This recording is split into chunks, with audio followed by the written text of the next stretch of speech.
Quero cumprimentar a todos, os presentes, cumprimentar também a organização do Pro Institute, felicitar por esta oportunidade, porque é uma oportunidade de fazermos aquilo que eu chamo que é serviço público.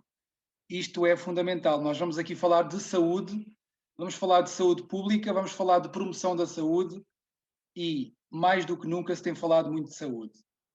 Então nós vamos aqui, vou só aqui partilhar, modo tela cheia. Aí está. O que é que nos traz aqui hoje é então o AVC. Na verdade, o título deste webinar é Seja mais rápido que um AVC. E nós vamos perceber ao longo desta formação porque é que este título faz todo o sentido. Porque, na verdade, nós temos mesmo de ser mais rápidos que um AVC. Porquê? Porque o AVC é das complicações, dos problemas que mais mata em todo o mundo.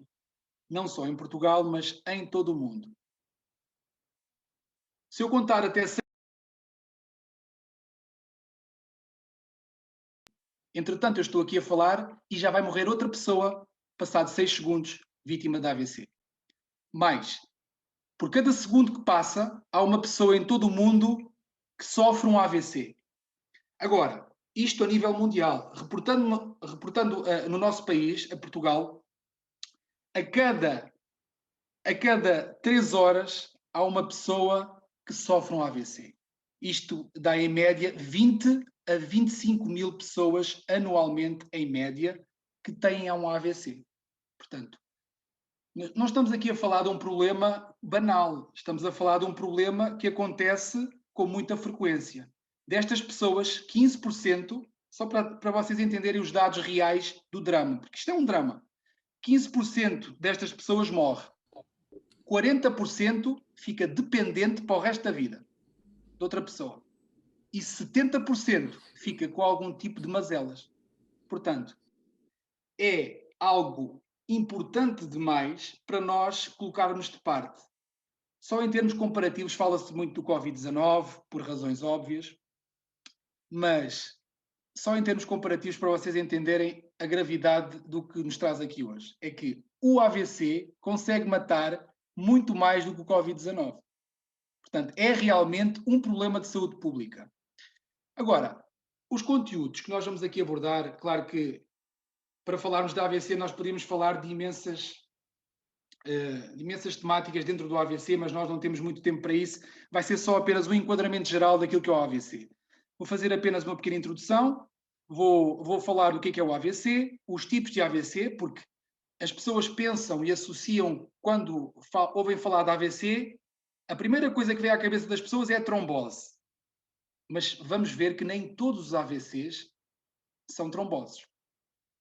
Algumas curiosidades cerebrais, para percebermos a importância do nosso cérebro, fatores de risco, ou seja, vamos ver aqui as causas, o que poderá ser um fator propiciador para alguém desenvolver um AVC. Depois, como é que nós podemos prevenir o AVC?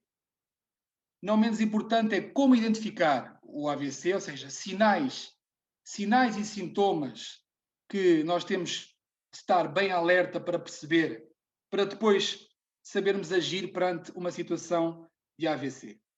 No final, vou ainda falar do tratamento possível, porque o AVC tem tratamento, mas tem tratamento quando a pessoa recorre aos serviços de saúde por meio especializado e no tempo certo. Por isso é que é importante nós sermos mais rápidos que um AVC. No final, vamos fazer uma breve conclusão e eu estarei aqui para esclarecer algumas dúvidas que possam surgir. Começando aqui com uma pequena introdução, muito básica, só dizer o seguinte: é um facto absolutamente inegável que o envelhecimento demográfico tem vindo a acontecer nos nossos dias.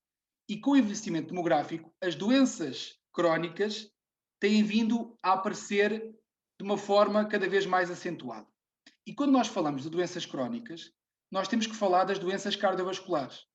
E estas doenças cardiovasculares, onde se inclui o AVC, são efetivamente um problema de saúde pública de escala mundial. Claro que está mais presente nos países mais desenvolvidos, porque hoje em dia é bom dizer isto, morre-se mais por comer de mais do que comer de menos. Portanto, os países desenvolvidos, e nós somos aquilo que comemos, os países desenvolvidos comem demais e mal, portanto, têm mais problemas cardiovasculares e neoplásicos.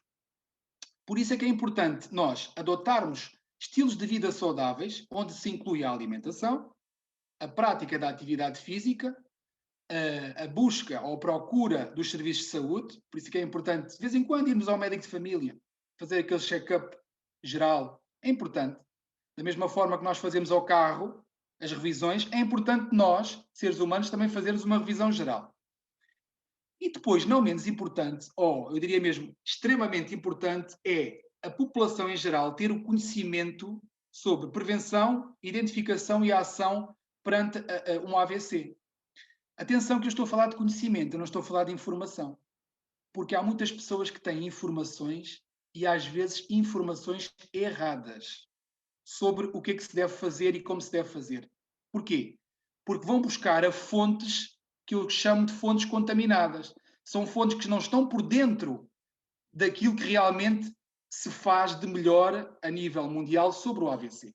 Por isso é que é importante estas formações, estas e outras formações sobre outras temáticas e de gente que está por dentro de tudo isto. Agora, falando mais concretamente do AVC, o que é o AVC? Na verdade, o AVC, mais conhecido como acidente vascular cerebral, daí o nome AVC, é nada mais nada menos que uma interrupção do fornecimento de sangue a uma parte do cérebro. Agora, esta interrupção pode ser devido a duas situações. Pode ser devido a um coágulo, a um trombo, ou devido a uma ruptura de um vaso, uma artéria. E agora nós vamos falar, para vocês entenderem também, que existem pequenos AVCs, AVCs maiores. Os AVCs maiores são mais graves do que os AVCs mais pequenos. Isto porquê? Porque esta imagem mostra exatamente a quantidade de artérias que nós temos no nosso cérebro. Em qualquer destas artérias pode ocorrer um AVC. Claro que se ocorrer numa artéria maior, o AVC vai ser um AVC mais perigoso. Se ocorrer numa artéria mais pequena, o AVC vai ser um AVC menos nocivo. Agora, nós temos efetivamente dois principais, que são os tipos de AVCs que existem. Temos o AVC isquémico e o AVC hemorrágico. Qual é a diferença entre eles?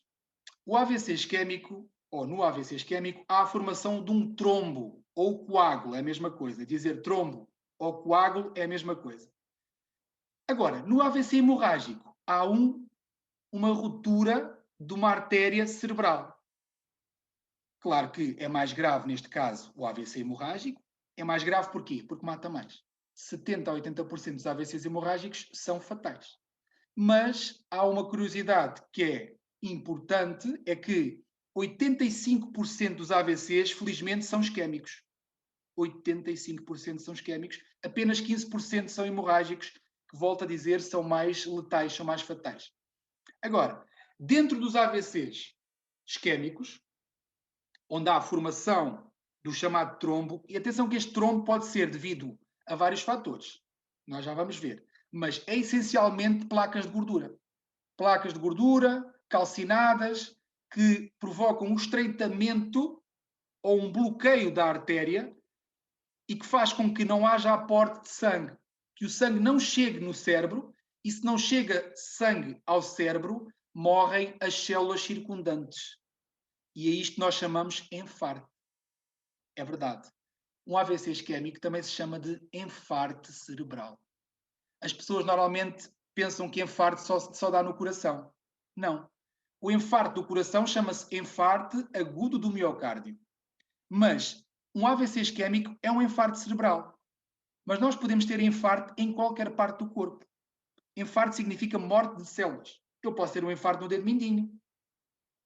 Se houver aqui um bloqueio que não chegue sangue ao dedo, o meu dedo fica preto, é um infarto. Morte. Portanto, reparem bem aqui nos coágulos que existem. Isto são exemplos de coágulos que são retirados por uma técnica que é muito utilizada no tratamento do AVC. Este é um cérebro de alguém que sofreu um AVC muito extenso.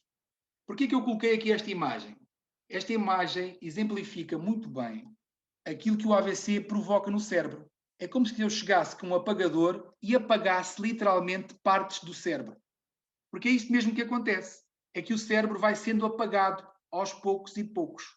Agora, dependendo da zona do cérebro que é afetada, as pessoas podem ter determinadas sintomatologias que nós vamos falar também mais à frente. Existe ainda uma outra coisa dentro do AVC isquémico, que é um chamado pré-AVC, que é o AIT, que é o acidente isquémico transitório. Qual é a diferença? É que o AIT é passageiro, pode dar durante 10 minutos até 24 horas e depois passa. Significa, passa porquê? Porque a pessoa fez o tratamento necessário e não desenvolveu para AVC. Mas os sinais e sintomas são similares. Dentro do AVC isquémico, ele ainda subdivide-se em dois. Ele pode ser trombótico, daí o nome trombose, que as pessoas vulgarmente chamam, mas existe um outro tipo de AVC, que é o embólico. Então, em ambos, portanto, se ele é isquémico, há a formação de um trombo. Ambos têm a formação de um trombo. Então, qual é a diferença entre o AVC isquémico trombótico e o AVC isquémico embólico? A diferença está na localização do trombo. Enquanto no AVC isquémico trombótico, o trombo forma-se diretamente no cérebro, numa artéria cerebral, no AVC isquémico embólico, o trombo forma-se nas pernas ou nos braços, membros superiores, membros inferiores. E por embolia, que é o termo que se dá, desloca-se até ao cérebro. Se o coágulo que se forma numa perna ou num braço se deslocar e for ter até ao coração, a pessoa tem um infarto. Se for ter até aos rins, a pessoa tem uma tromboembolia renal. Se for ter até aos pulmões, a pessoa tem uma tromboembolia pulmonar. E se o trombo se desloca e for ter até ao cérebro, a pessoa tem um AVC isquémico embólico. É um AVC isquémico, mas a origem foi uma embolia. Então, por que eu estou a falar disto? Porque as pessoas conseguem evitar os AVCs isquémicos embólicos. Quando o AVC começa-se a formar numa perna, dá-se o nome de tromboflebite. Esta tromboflebite é um trombo que tem sinais e sintomas que são característicos. 4. Há 4 sinais e sintomas que eu tenho que estar bem atento. E perante isto, meus amigos, é ir logo diretamente para o hospital, porque no hospital faz um ecodoppler, que é uma ecografia aos vasos da perna, e essa ecografia é que vai dizer se a pessoa tem ali um trombo ou não. Se a pessoa tem um trombo, faz logo o tratamento. Se a pessoa não tem um trombo, dependendo assim, às vezes pode ser artroses, a pessoa tem artrose no joelho e o líquido das artroses corre para o músculo. Mas isso não se consegue ver a olho nu. Tem que ser feito através do ecodoppler. Então, quais são os 4 sinais que eu falei que são importantíssimos estarmos bem atentos? Primeiro, dor. A pessoa sente dor. Se tem um trombo de uma perna, vai ter dor. Vai ter inchaço, aquilo que nós tecnicamente chamamos de edema, ou inchaço. Vai ter rubor. O rubor é a cor avermelhada. E vai estar quente ao toque, calor na zona circundante. São sinais inflamatórios. Perante estes sinais inflamatórios, a solução é apenas uma: é ir diretamente para o hospital e não praticar atividade física, porque a prática da atividade física, neste caso, pode ser propiciadora para o trombo se deslocar e desenvolver um AVC. Agora, ainda temos o outro tipo de AVC, ainda não falamos, que é o AVC hemorrágico, o mais grave de todos. O AVC hemorrágico há, então, um rebentamento, uma ruptura da artéria cerebral e, literalmente, o cérebro fica assim, cheinho de sangue. Claro que é gravíssimo. Volto a dizer, 70% a 80% das pessoas morre. Existe aqui um paralelismo muito interessante entre, e vocês, é uma questão que vocês devem estar a fazer neste momento, que é, então, mas isto não é um aneurisma? Na verdade, há uma diferença entre AVC hemorrágico e aneurisma. Na prática, vai ser a mesma coisa, que é sangue espalhado no cérebro. A diferença está na estrutura do vaso. Enquanto que no AVC hemorrágico, o que é rompido, ou seja, a ruptura dá-se diretamente na artéria, no aneurisma, aquilo que se vai romper é o defeito da artéria. Ou seja, a partir da artéria já está defeituosa. E o que é que vai romper? É o defeito. Na prática vai acontecer a mesma coisa. Ainda recentemente aconteceu com uma pessoa muito conhecida, a Maria João Abreu, não é? Maria João Abreu. Ela teve 2 aneurismas que desenvolveram em quê? 2 AVCs hemorrágicos. Porque ela já tinha lá a anomalia. Atenção que esta anomalia pode ser uma situação que a pessoa já tem ao longo da vida ou pode ser uma situação aguda. Nós não sabemos isso nós não vamos saber. Aquilo que eu sei, certeza absoluta, é que ela já lá tinha. Ela já lá tinha um aneurisma que depois rebentou e desenvolveu um AVC hemorrágico que é fatal. Lá está. 70% a 80% mata. Mas, felizmente, aquilo que eu também já referi, que é 85% são isquémicos, 15% são hemorrágicos. Mas também há aqui um dado muito curioso. É que, apesar dos AVCs hemorrágicos serem os mais graves, as pessoas que sobrevivem aos AVCs hemorrágicos têm menos complicações, menos sequelas do que as pessoas que têm AVCs isquémicos. É curioso, mas isto acontece. Os AVCs isquémicos dão mais déficits, dão mais complicações, dão mais dependência às pessoas. Agora temos aqui... Tércio, Sim, só sim. uma pequena questão, desculpa. Voltando atrás aos aneurismas, ou seja, o aneurisma em si não é fatal, é isso? Quem está a falar? O Luís. O aneurisma em si é nada mais, nada menos que uma anormalia. A pessoa pode viver com o aneurisma se estiver controlado. Voltando atrás. Aqui. A pessoa pode ter um aneurisma a vida toda e ele não arrebentar. A pessoa tem que fazer exames com frequência para perceber se o aneurisma está a suster ou não, ou vai arrebentar. Isto é possível controlar. Alguns aneurismas controlam-se com medicação. Há outros que só com cirurgia. Mas o aneurisma em si não é fatal. Só é fatal se rebentar. Se rebentar é que pode ser fatal. Está bem? Ok, esclarecido, obrigado. Então temos aqui o nosso cérebro. Isto só para clarificar o seguinte, que o nosso cérebro é fantástico. É maravilhoso. O cérebro é capaz de coisas extraordinárias. Porque há determinadas áreas no cérebro que são responsáveis por determinadas funções. O equilíbrio, a visão, a capacidade de engolir, a capacidade de articular as palavras, o raciocínio, a memória, as emoções. Então vocês podem imaginar que uma lesão em determinadas funções vai ter repercussões na vida do dia a dia da própria pessoa. Mas agora há um exercício que eu queria fazer com vocês. Cada um vai fazer em silêncio para si, para vocês verem que o nosso cérebro tem uma capacidade fantástica. E penso que toda a gente está bem em termos mentais, mas reparem bem nisto. Eu queria que vocês olhassem, provavelmente já fizeram este exercício, mas eu queria que olhassem para esta figura e tentem dizer as cores, não as palavras. Tentem dizer as cores e não as palavras. Vejam o que é que acontece. Façam isso. Vou dar algum tempo a tentar fazer isto. Tentem fazer. Digam as cores, não as palavras.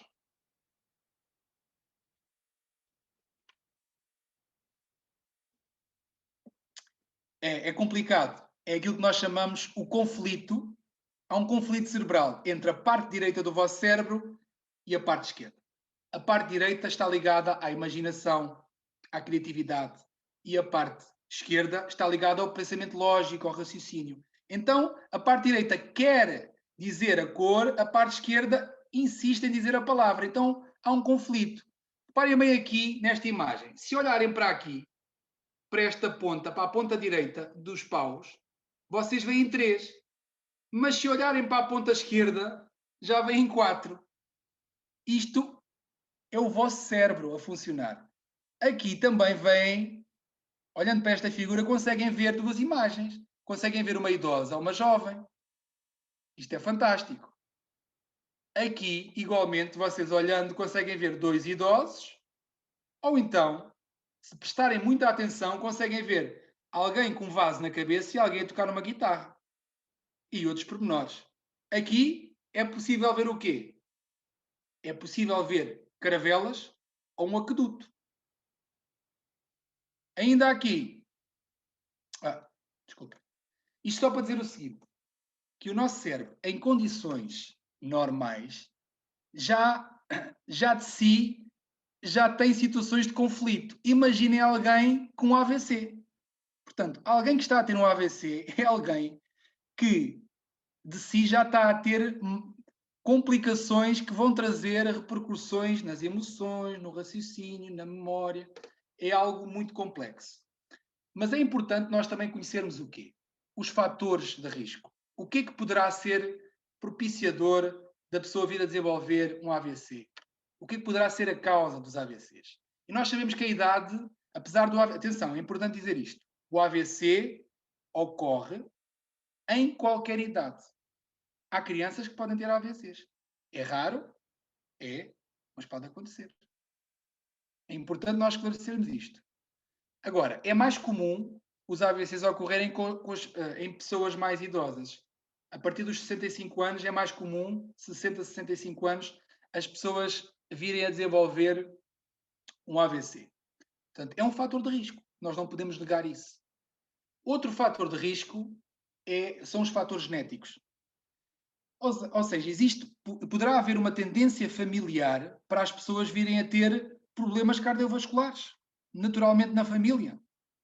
Malformações, problemas genéticos.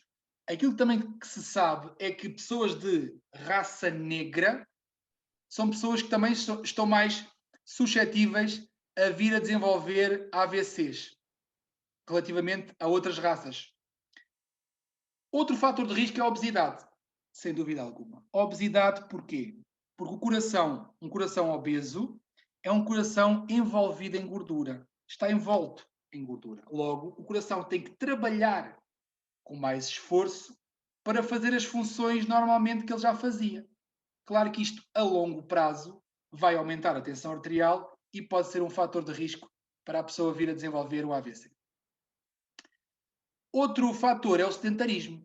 Aquelas pessoas que comem, bebem e não fazem absolutamente nada, ficam só paradinhas no sofá, engordam, os sistemas ficam mais envelhecidos, ficam mais preguiçosos e isto faz com que a pessoa também possa vir a desenvolver problemas cardiovasculares, como, por exemplo, a diabetes, que é prima. A diabetes é prima da hipertensão arterial. Mesmo a propósito, a diabetes é outro fator de risco. É uma doença, mas é uma doença que é possível estar controlada. É possível controlar a diabetes. Só que a diabetes tem um pormenor, é que a diabetes diminui a coagulação do sangue, faz com que o sangue se torne mais espesso, porque a quantidade de açúcar presente no sangue é maior. Já agora, segundo a Organização Mundial da Saúde, aquilo que está preconizado em termos diários de ingestão de açúcar é que qualquer adulto deve ingerir por dia, no máximo, menos de 25 gramas. Menos de 25 gramas de açúcar. Agora vocês imaginem a quantidade de açúcar que muitas vezes nós ingerimos naqueles bolos que, se olharem para o rótulo, muitos deles estão carregadinhos de açúcar. A hipertensão arterial também é um fator de risco, óbvio. A hipertensão dos vasos arteriais pode provocar AVCs de dois tipos, do isquémico e do hemorrágico. Quando nós falamos de hipertensão arterial, temos que perceber que é uma doença, muitas vezes assintomática. As pessoas muitas vezes têm hipertensão arterial e nem sequer sabem que têm. Quando é que elas sabem? Quando vão parar ao hospital com um infarto ou com um AVC. Porque os sinais e sintomas de uma hipertensão arterial são inespecíficos, muitas vezes. Mas, quando nós falamos então de hipertensão arterial, é importante nós referirmos que a hipertensão arterial como fator de risco cardiovascular é tanto mais grave se a mínima for superior a 9. Ou seja, A mínima varia entre 6 e 9. A mínima, só estou a falar da mínima. Tem que estar entre 6 e 9. Se o indivíduo tem acima de 9, isto pode ser uma característica que pode desenvolver a curto e médio prazo um AVC. Eu já vi AVCs de 13, 10. 13, 10. Porquê? Porque tinha 13? Não, porque tinha 10 de mínima. 10 é maior que 9. Às vezes há tensões arteriais de 18, 7. Isto tem problema cardiovascular a curto prazo? Não. É alguém que tem que corrigir a sua hipertensão arterial, mas isto por si só não é um risco de desenvolver um AVC. Agora, se a mínima estivesse acima de 9, isso seria um problema gravíssimo. Outro fator de risco é o excesso de álcool. O álcool é extremamente calórico. O álcool é quase tão calórico como a gordura. 1 grama de gordura equivale a 9 quilocalorias.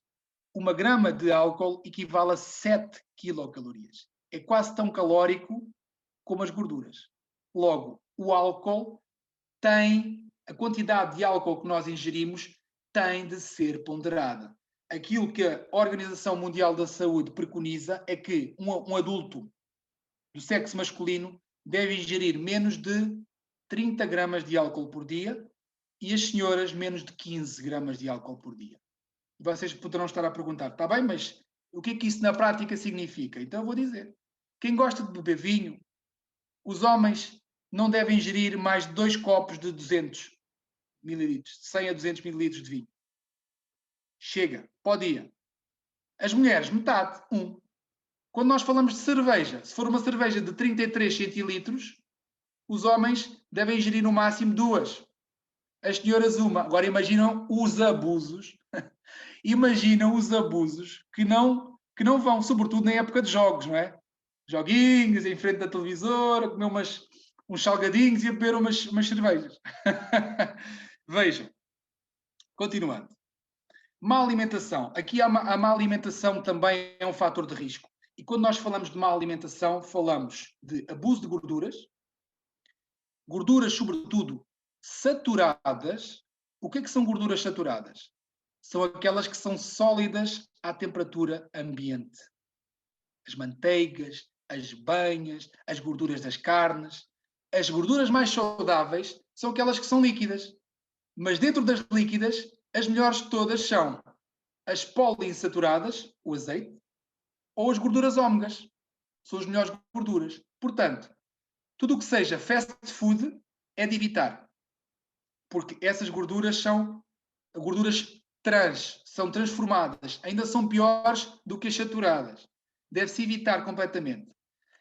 Fritos e assados deve-se evitar. Deve-se preferir o quê? Cozidos e grelhados.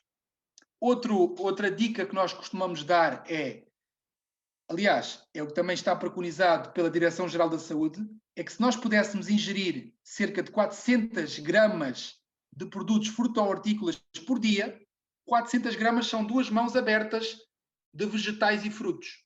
2 mãos assim abertas. Se nós pudéssemos ingerir por dia, nós reduzíamos em 70%. 70% é muita coisa. Problemas cardiovasculares e neoplásicos, cancros. De toda a ordem. De toda a ordem. Outro problema relacionado com a alimentação é o abuso do sal. Há uns anos atrás, há uns séculos atrás, o sal era preciosíssimo. Aliás, o pagamento era feito pelo sal. Daí o nome salário. Veio da palavra sal. O sal era riquíssimo. Era rico quem tinha sal. Hoje em dia o sal é um veneno. O sal é um veneno a excesso. Agora vocês poderão estar a perguntar, então, mas o que é considerado excesso? É considerado excesso quando nós ingerimos menos de 5 gramas de sal por dia. O que é que são 5 gramas de sal por dia? É uma colher de chá. É uma colher de chá. A população portuguesa ingere 15 a 16 gramas de sal por dia. O que equivale a uma colher de sopa. Vejam a diferença. Vejam a diferença. Por isso é que grande parte dos nossos problemas que mais matam o nosso país são as doenças cardiovasculares, onde se inclui o AVC em larga escala. Outro fator de risco é o tabaco. O tabaco e outras drogas. O que é que o tabaco faz? Primeiro, envelhece os tecidos ficam envelhecidos, quebra a elasticidade dos vasos que são necessários para que o sangue seja impulsionado, é quebrada, e diminui a própria circulação, o que leva à formação de trombos. Portanto, o tabaco é um veneno para o aparecimento do AVC, é um fator de risco muito elevado. Outro fator de risco é o stress. As pessoas estarem constantemente sob stress, é no trabalho, é em casa, é com os amigos, é isto, é aquilo. Uma pessoa que vive em stress é uma pessoa que não vai durar muito tempo. Sabem porquê? Porque é uma pessoa que vai desenvolver em curto espaço de tempo problemas como ansiedades, depressões e AVC. É verdade, porque o stress aumenta a tensão arterial e a tensão arterial elevada é meio caminho andado para problemas como o AVC. Outro fator de risco é aquilo que nós chamamos de aterosclerose ou arteriosclerose, também é a mesma coisa. O que é isto? É nada mais, nada menos que a acumulação de gordura nos vasos, nas artérias, nas veias. Esta gordura vai estreitar o vaso e, em alguns casos, bloquear, formando um coágulo, que já vimos que pode-se desenvolver num AVC isquémico. Outro fator de risco que muitas pessoas não sabem, desconhecem mesmo, são as arritmias. Há muitas pessoas que sofrem de arritmia e aquilo que as pessoas precisam de entender é que a fibrilhação auricular, que é um tipo de arritmia o mais comum de todos, o que é isto de arritmia? É a pessoa, os batimentos da pessoa podem, para perceberem, têm que saber o que é o normal. O normal no adulto é entre 60 a 100 batimentos por minuto. Agora, uma pessoa com fibrilação auricular é uma pessoa que no minuto pode ir aos 160, depois vai para os 70, depois vai para os 120, depois vai para os 50, anda assim, tal. O coração dela está completamente descontrolado. O que é que isto pode desenvolver? Coágulos. Coágulos que provocam AVC. Ou então o coração pode não aguentar e ter uma paragem cardíaca. Portanto, as arritmias é algo muito complexo, que a pessoa tem que estar atenta para evitar complicações de maior. Temos ainda um outro problema que a maior parte das pessoas também desconhece, que é um fator de risco para o aparecimento do AVC, que é a apneia do sono. A apneia do sono é a pessoa, durante o sono, simplesmente não respirar. Deixou de respirar por segundos, claro. Durante segundos a pessoa não respira. O que é que isto vai levar? Aumento da tensão arterial, problemas cardiovasculares e AVC. Estas pessoas têm que ser seguidas na pneumologia, têm que fazer os testes específicos para perceber se a pessoa é efetivamente se tem ou se não tem a apneia do sono. E se tiver a apneia do sono, tem que dormir com uma máquina que é o BiPAP. Uma máquina que vai controlar os tempos respiratórios. Agora, falamos dos fatores de risco. Esses fatores de risco estão, obviamente, interligados com a nossa prevenção. Para prevenir, que é sempre o melhor remédio, é bom lembrar que prevenir é sempre o melhor remédio. Para prevenir, nada melhor do que irmos aos fatores de risco. Então, primeiro, ter uma alimentação saudável. Ter uma alimentação saudável. Tércio, posso só fazer uma questão, por favor? Diga. Por exemplo, a nível das arritmias, quem tiver muitas arritmias acha que o café é benéfico ou é prejudicial? Depende, é assim, depende do tipo de arritmia e depois temos que ver o que é que está a envolver essa arritmia. Se tem uma hipertensão, se tem problemas renais, são vários fatores. A melhor situação, o melhor conselho que eu lhe posso dar é ir ao médico de família, fazer exames e análises e depois perguntar ao médico de família se o café pode ajudar ou não. Em alguns casos, não. noutros não faz diferença. Mas normalmente o máximo quantos cafés por dia? Eu estou a dizer isto porque eu tenho uma filha com 25 anos que tem algumas arritmias. Então, E ela é doida por café, antes sempre, mas já tem arritmias há muitos anos. aquilo que está preconizado é que mais de 2 cafés por dia aumenta a tensão arterial, menos de 2 cafés por dia não aumenta. Portanto, mas o café é uma droga. Quando chega quando bate aquele limiar, a pessoa já não chega, tem que aumentar a dose. Provavelmente a sua filha já aumentou a dose e já não toma 2, toma 3 ou 4 ou mais. Não, ela só toma 3. Por acaso Pronto. só toma 3. Mas é demais. Se a mas- sua filha for magrinha, se for magrinha, pequenina, pior ainda. Não, ela é magrinha, mas é alta, ela tem 1,72 m. Pronto, a melhor solução é efetivamente perceber, para o caso dela, se o café faz ou não faz diferença. Cada caso é um caso.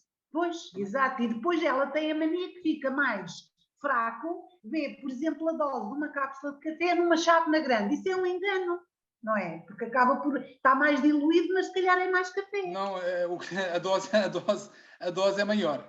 A dose é maior. E se está mais diluído é um erro. Pois. Quanto mais café, mais dose. Isto é um erro. Pois, é um erro. Isso é um erro. É falso. Ok, É obrigado. falso. Peço desculpa pela interrupção. Agora, não tem problema. Agora, ter uma alimentação saudável é ter uma alimentação equilibrada, variada e completa. É comer um pouco de tudo da roda dos alimentos, incluindo a água. É, dentro de cada grupo, variar. Não comer só batata, mas comer também arroz ou comer o pão. Aquilo que não se pode fazer é misturar dentro de cada grupo, misturar os elementos. Porque isso é uma bomba calórica. Jamais se deve fazer. Depois, a prática da atividade física é fundamental. Nós praticarmos atividade física e aquilo que está preconizado é pelo menos 30 minutos, basta uma caminhada. Se for menos de 30 minutos, não é considerado atividade física, é exercício físico. E não é isso que se quer. Aquilo que nós queremos é atividade física. Ou seja, por outras palavras, é preferível eu fazer uma caminhada de 30 minutos do que uma correria louca de 20. Ponto final. Para problemas cardiovasculares, é melhor fazer uma caminhada de 30 do que uma correria de 20. Continuando. Moderar o consumo de álcool, já falamos disto. Evitar fumar. Vigiar o peso. Reduzir o stress. Existem várias técnicas de redução do stress. A massagem é uma delas. A meditação, etc. Cada um deve procurar aquilo que melhor serve os seus interesses na redução do stress, porque cada indivíduo é único. Realizar os exames médicos com regularidade, importantíssimo, para fazer aquele check-up geral. Controlar a pressão arterial e o próprio colesterol. Então, como é que nós podemos identificar o AVC? Quais são os sinais e sintomas? Existem 3 principais. Falta de força, a face assimétrica e a fala arrastada. Estes são os 3 principais, contudo há outros. Mas vamos procurar falar um pouco destes. A face assimétrica. Como é que eu vejo isto? Olho. E isto é das partes mais importantes desta formação, porque é a identificação dos sinais e dos sintomas. Portanto, eu tenho que olhar para a face e vejo o quê? Que a face de um dos lados está diferente do outro. Há uma assimetria. É um sinal. Face assimétrica. Primeiro F. Segundo F é a falta de força. Esta falta de força pode ocorrer na perna, no braço ou na mão, dependendo da lesão no cérebro onde ocorre o AVC. Claro que esta falta de força também é de 2 tipos, pode ser diminuição da força ou a pessoa não mexer mesmo. Chama-se isso hemiparésia, diminuição da força, ou hemiplegia, a pessoa não mexe. É mais grave. A fala arrastada também é outro sinal característico. Estes são os 3 principais sinais do AVC. Podem acontecer os 3, pode acontecer só um. Mas, perante isto, já vamos ver a seguir o que é que nós podemos fazer. Agora, há outros sinais que acompanham também, que são mais inespecíficos. Um deles é forte dor de cabeça súbita. Ou seja, a pessoa tem uma forte dor de cabeça, mas súbita. De um momento para o outro. Falta de equilíbrio também pode ser um sinal, apesar de inespecífico, do AVC. A falta de visão de um dos olhos, ou do olho direito ou do olho esquerdo. Um olho apenas. Pode ficar a visão desfocada ou enevoada de um olho. Porque quando é dos dois olhos, o problema não é neurológico, é sensitivo, é da visão apenas. Agora, quando é um olho apenas, é que é grave. Isso é que é gravíssimo. Depois pode também acontecer o quê? Incontinência urinária e incontinência fecal. A pessoa perde urina, perde fezes, nem dá conta. Salivação excessiva, o que pode levar também aos vómitos. A pessoa pode ter vómito também. Apesar de todos estes sinais que falei agora, são sinais inespecíficos, ou seja, podem acontecer, mas também pode acontecer noutras doenças, enquanto que os 3 primeiros que eu referi são mais específicos do AVC. E são nesses que nós vamos falar um pouco já a seguir. Só explicar aqui esta imagem é algo muito interessante, só para vocês entenderem aquilo que é chamada fisiopatologia do AVC, que é quando o AVC ocorre do lado direito, ou melhor, neste caso, do lado esquerdo do cérebro. Se o AVC ocorre do lado esquerdo do cérebro, a parte do corpo que vai ser afetada vai ser a parte oposta. Neste caso, seria a parte direita. Isto porquê? Porque existe nesta zona da cervical um cruzamento de nervos. E este cruzamento faz com que a parte direita do cérebro controle a parte esquerda do corpo e a parte esquerda do cérebro controle a parte direita do corpo. Isto é muito interessante, que neste momento não temos muito tempo para falar, mas daria pano para mangas. Agora, avançando. Eu queria mostrar só muito rapidamente este vídeo. O que é que aconteceu? Isto foi num programa de televisão. Este senhor foi ao programa de televisão e ele teve um AVC em direto. Não houve ninguém naquele programa, ninguém, nem a apresentadora, nem as pessoas que estavam no público, nem os cameramans, nem o pessoal da saúde que estava lá dentro, que visse que este homem estava a ter um AVC. Eu só vou colocar a parte final do vídeo, mas vocês vejam o que é que vai acontecer com o homem. Ora, quando nós entrevistámos a primeira vez o Alexandre, descobrimos que ele tem não só admiração por bons músicos, bons acordeonistas, como tem a maior admiração pela acordeonista Eugénia Lima. É verdade. Há muito tempo. Ora, por mais incrível que possa parecer, reparem bem que ele já está ali a ter... Em conversa com a Eugénia Lima, percebemos que por força do destino os dois já tinham conhecido há mais de 30 anos num baile. O que é que nós decidimos fazer, Alexandre? Decidimos surpreender o Alexandre e fazer um reencontro. Vamos então perceber a acordeonista Eugénia Lima. Vejam bem, a senhora aproxima-se, o senhor que já está a desenvolver um AVC, já está a ter um AVC, vejam o que vai acontecer com o senhor. Aqui, vejam bem. Não consegue mexer a parte esquerda do corpo, sobretudo a parte de cima. Vejam a atitude da apresentadora. Deixa estar sentada. É melhor.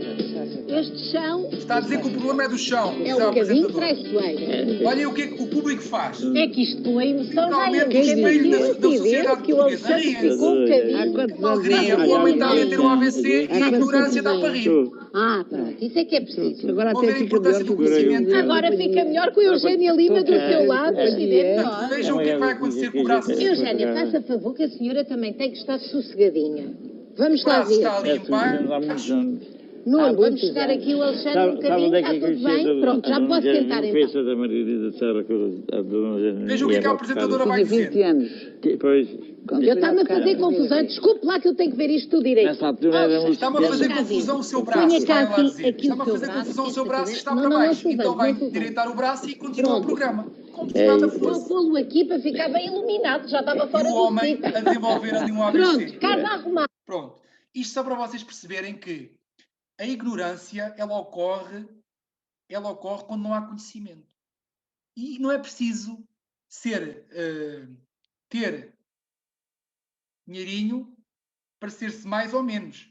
Estão a perceber? Eu acredito perfeitamente que esta apresentadora, que é uma excelente apresentadora, diga-se de passagem, mas não tinha o conhecimento necessário para esta situação. Estou a ver uma coisa tão simples, como é a vida das pessoas, uma coisa tão simples como isto que nós estamos aqui a falar, podia ser resolvida a situação do senhor com maior brevidade. Devo dizer que o senhor faleceu, mas ninguém teve a capacidade de dizer que ele estava a ter um AVC.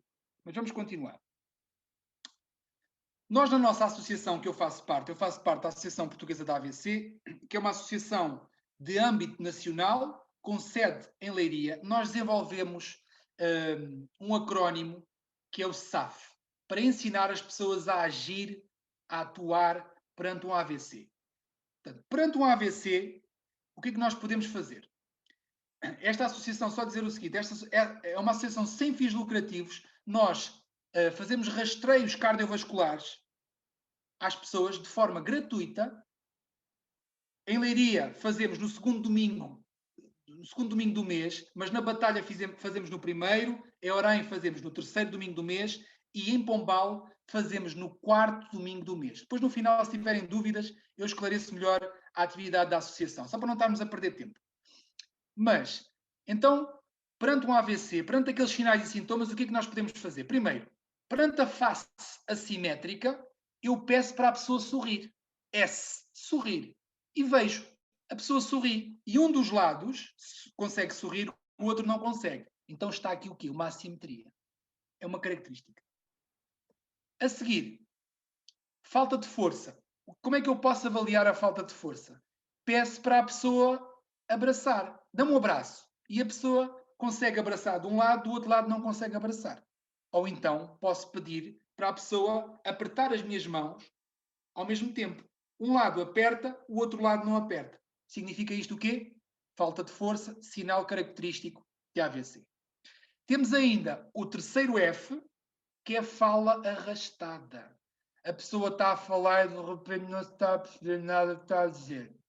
E a pessoa nem se apercebe. Muitas vezes a pessoa está a falar com vocês e vocês estão a perceber que a fala está arrastada e a pessoa não está a perceber. Só que às vezes também vocês não se apercebem. Mas a melhor forma, na dúvida, é pedir para a pessoa cantar uma música. Que música? Parabéns. O parabéns a vocês toda a gente conhece. E a pessoa até começa a cantar parabéns a vocês e começa a arrastar a voz. E porquê? Porque no cantar? Porque para cantar é preciso articular as palavras de forma diferente, que no falar não é preciso. Então é mais fácil de identificar voz arrastada no cantar. Mas o falar muitas vezes também dá. Perante estes três sinais, o que é que nós fazemos? Ligar 112. Ligar 112 e transmitir toda a informação. É bom lembrar, nós não temos tempo para ensinar a ligar para o 112, mas nós temos várias formações até aqui no Pro Institute que ensinam primeiros socorros e ligar para o 112. Mas como é que se liga então perante estes sinais do sorrir, o abraçar, o falar? Como é que nós ligamos para o 112? Marcamos 112, transmitimos a informação, toda a informação sobre a pessoa, quais são os sinais, devemos dizer logo que estamos perante um AVC, e é bom lembrar que para ligar 112 não é preciso saldo no telemóvel, não é preciso rede e não é sequer preciso bateria. Os novos telemóveis já têm um restício de bateria para emergência. É bom lembrar isto, que às vezes as pessoas não sabem. E o 112 é número europeu de emergência médica. Qualquer país da União Europeia tem como número de emergência o 112. Até digo mais, há países que não fazem parte da União Europeia que têm como número de emergência no seu país o 112.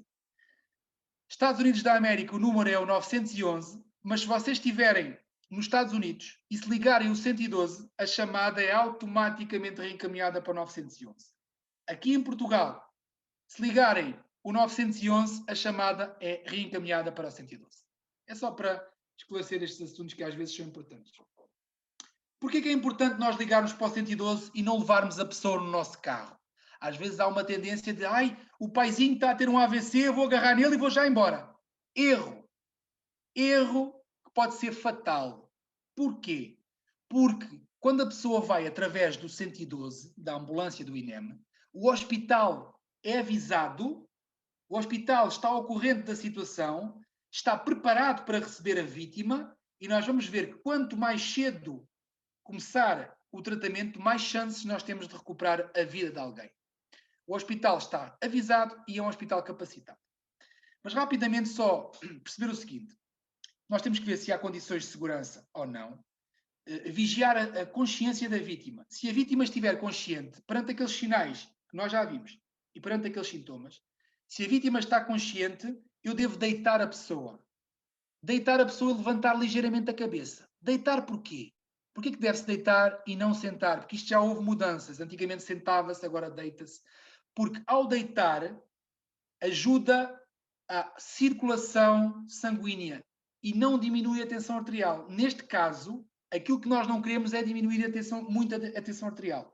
Nós queremos que a tensão esteja alta, porque é uma defesa do organismo. Nós não podemos combater a defesa do organismo. Mas depois, se tiverem mais dúvidas, no final nós esclarecemos. Deve-se evitar esforços, evitar o stress. Jamais dar de comer, jamais dar de beber, jamais administrar medicação que antigamente se dava também, que agora já não se faz.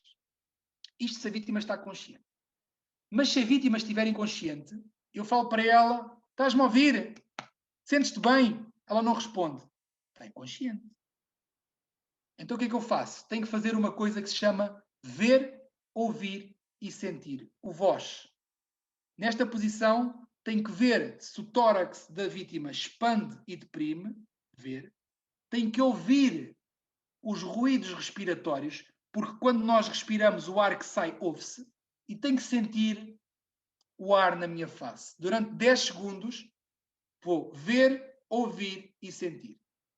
Se a vítima está a respirar, eu coloco em posição lateral de segurança ou então de barriga para baixo, que é uma técnica alternativa à posição lateral de segurança, de barriga para baixo com a cabeça lateralizada. Agora, se a vítima não respira, ligue 112 e faça as manobras de compressão.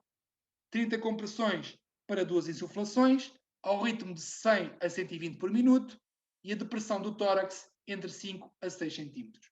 Claro que só isto que eu estou aqui a falar era outro webinar que nós não temos tempo, mas eu tenho aqui um vídeo, penso eu, tenho aqui um vídeo que mostra... Marco, what's happened? Wake up! Só para vocês entenderem como Marco, é que se faz. wake up! What's happened?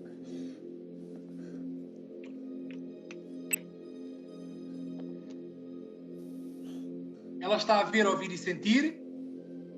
Viu que não respira. Liga para o 112.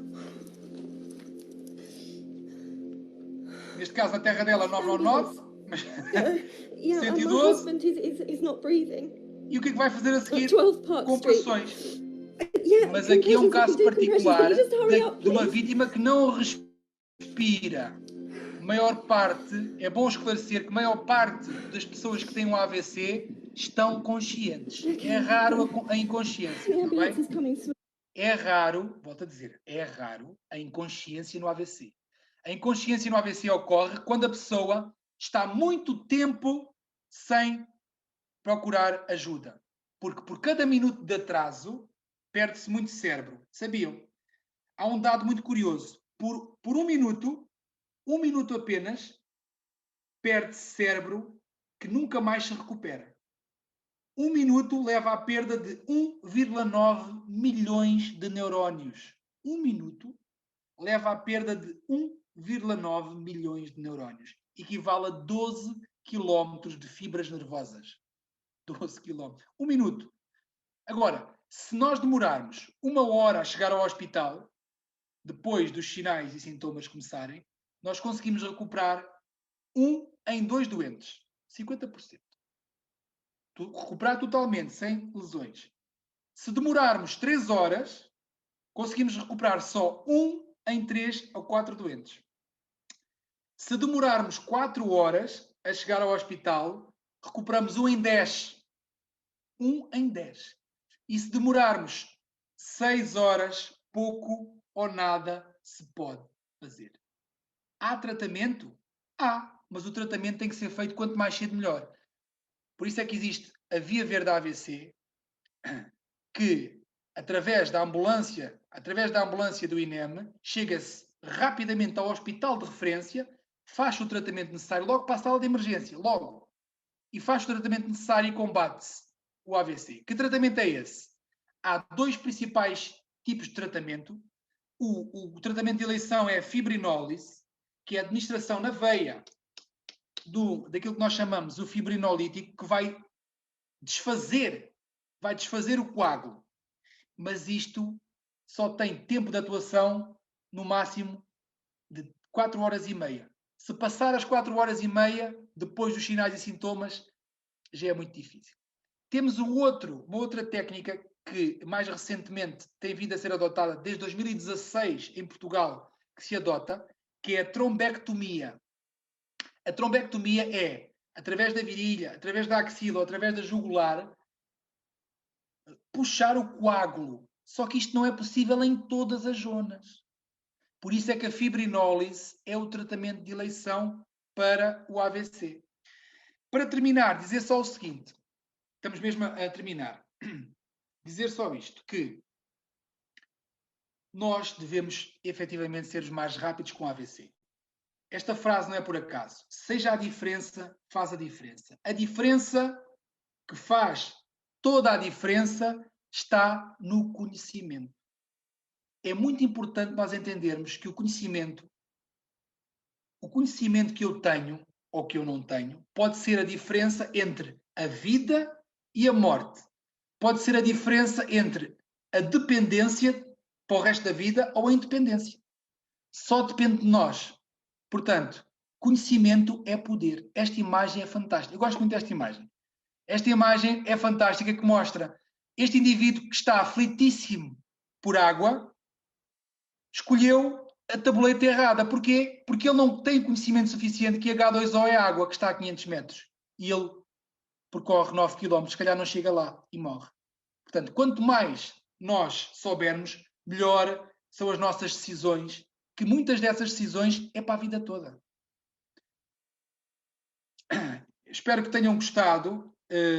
Grato pela vossa atenção. Estou disponível para esclarecer alguma dúvida. Estão aqui os meus contactos.